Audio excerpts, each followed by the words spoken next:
আসসালামু আলাইকুম সবাইকে।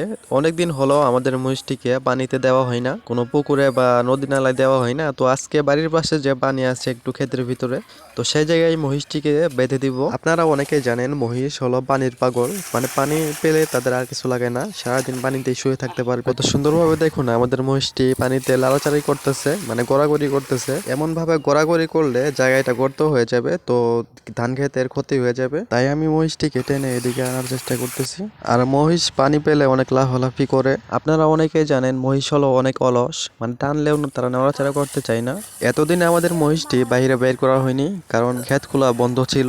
এখন আস্তে আস্তে ধান কাটা শুরু করেছে, ধান কাটা শেষ হলেই মহিষটিকে বের করতে পারবো। আবারও শুয়ে পড়লো মহিষটি পানিতে। মহিষকে যদি সারাদিন পানিতেও রাখা হয়, তারপরও মহিষ পানি থেকে উঠতে চাইবে না।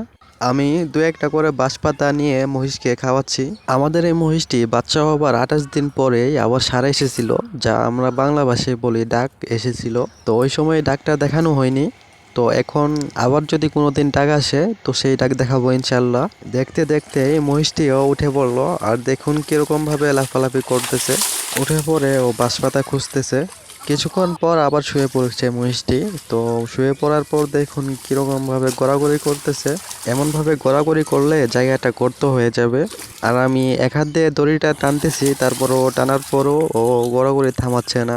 আসলে অনেকদিন পর পানিতে নামিয়েছি মহিষকে, তো সেই জন্য পানি পেয়ে মহিষ একটু পাগলামি করতেছে। দেখতে দেখতে গরম দিন থেকে শীতকাল চলে আসলো। তো শীতের দিনে মহিষের তেমন একটা সমস্যা হয় না, তো গরম দিনে অনেক বেশি সমস্যা হয় মহিষের, কারণ গরমে মহিষের শরীর অনেকটা বেশি গরম হয়ে যায়, আর তাদেরকে 2-3 বার গোসল করানো লাগে।